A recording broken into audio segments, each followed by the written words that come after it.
this was a lot tougher for us than the nighttime sleep training.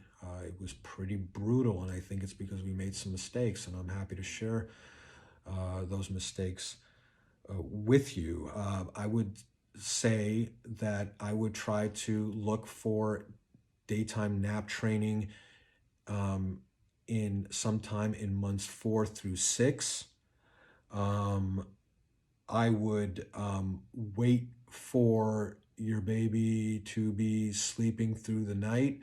If, assuming, let's just say you're there when we were there, which is at the 3 month mark, not only was he sleeping through the night, defined as 7 to 8 hours of continuous nighttime sleep, but as I've said, by the 12-week mark, he dropped the final midnight feeding and he was going 10 to 12 hours for his nighttime sleep. I would wait for that to happen, for him to drop that last nighttime feed. Um,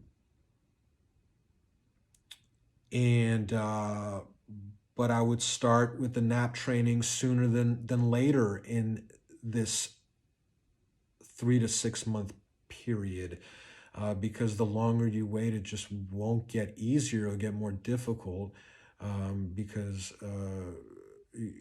it'll take longer for your baby to adjust to that new reality, and he'll have more power to protest and cry, and he'll be more accustomed to the way things have been, or you soothing him to sleep or going back to soothe him each time, and he'll begin to train you, as I said. That's what we spotted with our son, that it was either we were going to coach and guide him and train him, or he was training us to keep coming back and giving him more attention. I would start with the morning nap because it develops first. Start with the morning nap and train for that, then do the midday nap. Weissbluth will tell you don't really need to train for the afternoon nap. It's such a kind of fleeting, transient thing to begin with. But he says for the afternoon nap, if you need it, just put your baby down. And if he cries, abort the nap entirely. Or if he needs to sleep because the morning and midday naps were bad, for example, then just maximize sleep by, getting him the sleep he needs, as much as he needs, to get to bedtime, and hopefully not too much so that it interferes with bedtime. But Weissbluth says don't really worry about the afternoon nap so much.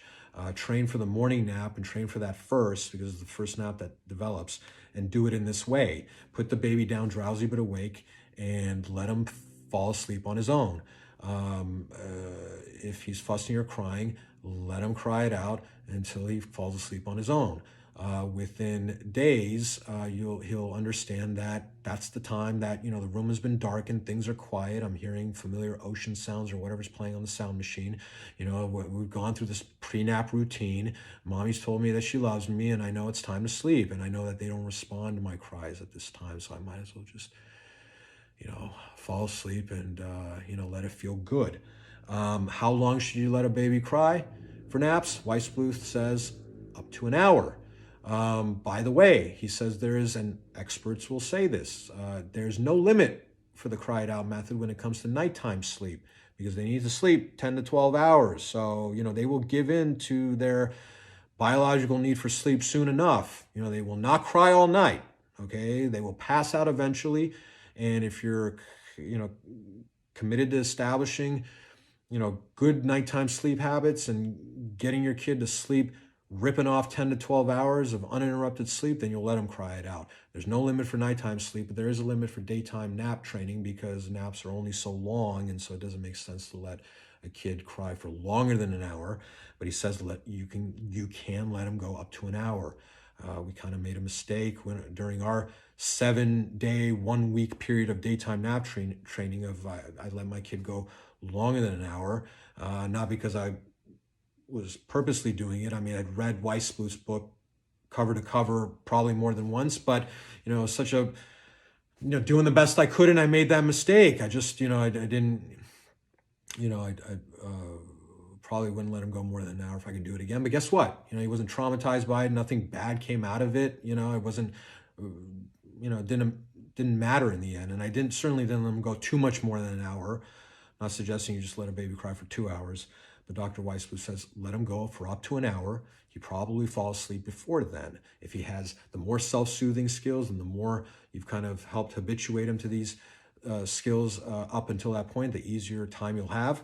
But at some point, he'll probably fall asleep. If he doesn't, then after an hour, you can pick him up, open the blinds, let a lot of daytime light come in, be active, play with him, take him outside, take him in the sun. But then, push the next cycle up and put him down sooner after the next feeding so that he can make up for the nap that he missed. If the baby does fall asleep with or without crying, he cries or not, but say he cries and then he falls asleep. Weissbluth says if he wakes up and it's less than 30 minutes, and especially substantially less than 30 minutes, so that it for sure it's not an adequate nap, Weissbluth says you can either go in, soothe, and put him down again, or just let him cry for another 30 minutes, not more than that, but just give the kid 30 minutes, see if he can fall asleep on his own. Give him that gift, because within days, I tell you, he will learn that it's okay. I don't need to, he'll just he'll learn eventually, and honestly, within a day. For us, it was a week total, and I think it took that long because we didn't do certain things right, but it won't be that long in the end, overall, in the overall scheme of your kid's life, and you will have imparted an amazing gift to him or her, which is going down for naps and falling asleep peacefully on their own. And if something does wake them, they can put themselves back to sleep quietly and peacefully on their own. They'll be healthier and happier because of it.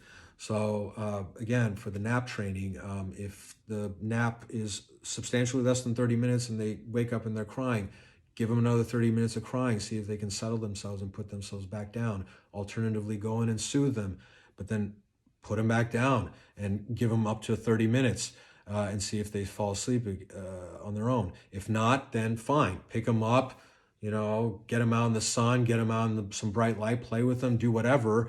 But then, put them down sooner after the next feeding, let's say, because they're going to be tired, and try to maximize sleep the rest of the day, and just try it again the next day for the morning nap. Now, what if they sleep more than 30 minutes? Well, Weissbluth says if it's more than 30 minutes or substantially more than 30 minutes, the closer it is to an hour, the more likely it is that it's maybe just a short nap, but they're not going to sleep more this cycle, so it's not worth it to let them cry another 30 minutes. If it's substantially more than 30 minutes, and it's a bit of a judgment call, how much more than 30 minutes, I don't think you're going to traumatize or harm your baby by getting these minute, calls or judgment calls wrong. But let's say it's, 45 minutes long. And they wake up and they're crying. Well, not optimal. It's not an hour. It's not an hour and a half. Weissbluth says you could either just abort, and call it a nap and wait for the next midday nap to come along. And hopefully that's a longer nap, and oftentimes we would see that if the morning nap is short, then the midday nap would be long. 45 minutes in the morning, all of a sudden it's 2 hours for the midday, or sometimes the morning nap would be an hour and a half. 2 hours maybe, and then the midday nap would be short, because that's just the flow of the day. But Weissbluth says you could try, if it's, let's say, 45 minutes, go in, soothe, put the baby down, and see if he goes back to sleep. But if there's any crying, then just pick him up and abort the nap. And alternatively, you could just call it a nap at that point and maximize sleep the rest of the day. You will want to do that same, you want to take those same steps when you're training for the midday nap. It's no different, but here's some mistakes that we made. We started daytime nap training 2 days after the nighttime sleep training. So that would be a day after our son turned 3 months or 13 weeks old.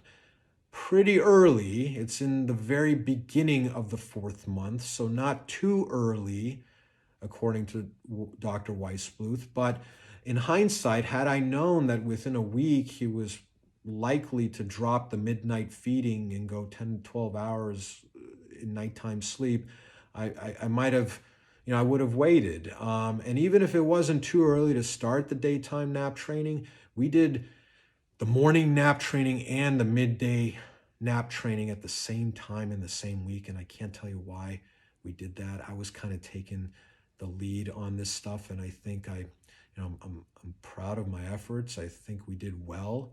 But I kind of been pouring over Weissbooth myself. And I just, like I said, I took the lead with it. Obviously, my wife had everything to say about it too, but, um, I'll take responsibility for that. I don't, because I'd read the book and he said, going back and reviewing it, I mean, he says, start with the morning nap first, then do the midday. It might be tough to do them both in infants much younger than 6 months. But that's what I did, and probably wouldn't do it that way. If I could do it over again, I would have waited 3 months and 1 week for the nighttime sleep to be fully in place, and the nighttime sleep training to have been done and in place for a week at that point. And then I would have started with the morning nap, trained for that, and given that a week or two, and then done the midday nap training. I think we still would have been before the 4-month mark, or maybe right at the 4-month mark.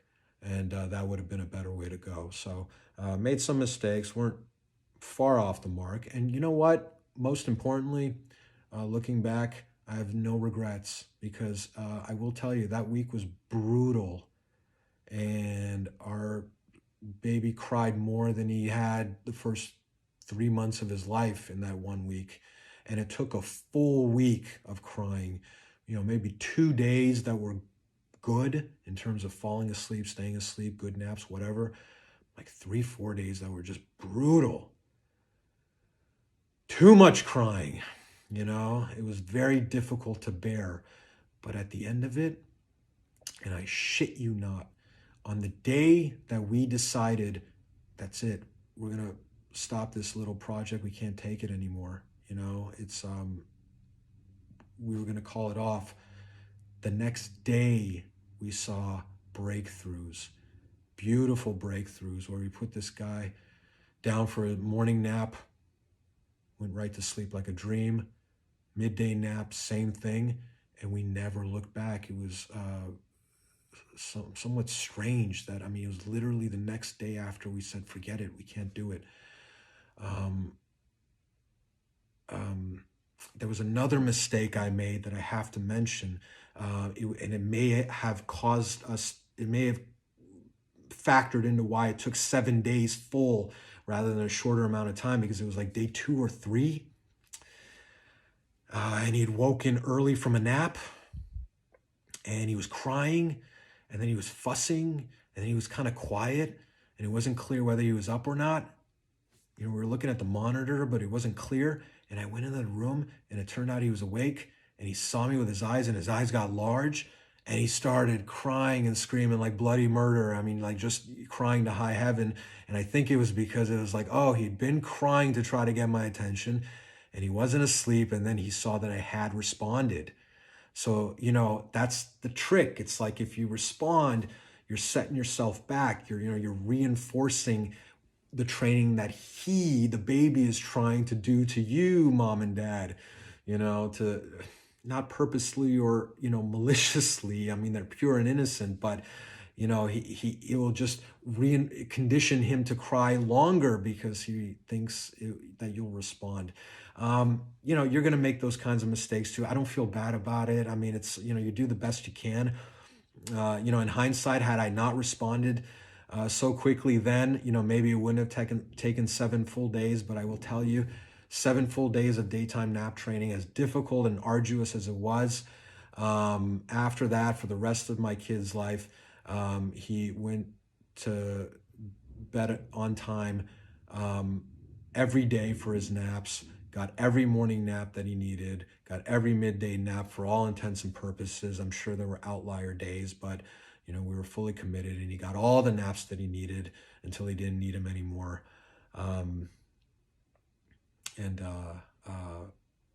It's paid off big time. It's made him the wonder and joy that he is today. And I wish the same for you. Please let me know if you have any questions about any of this, and take care. I'll see you next time.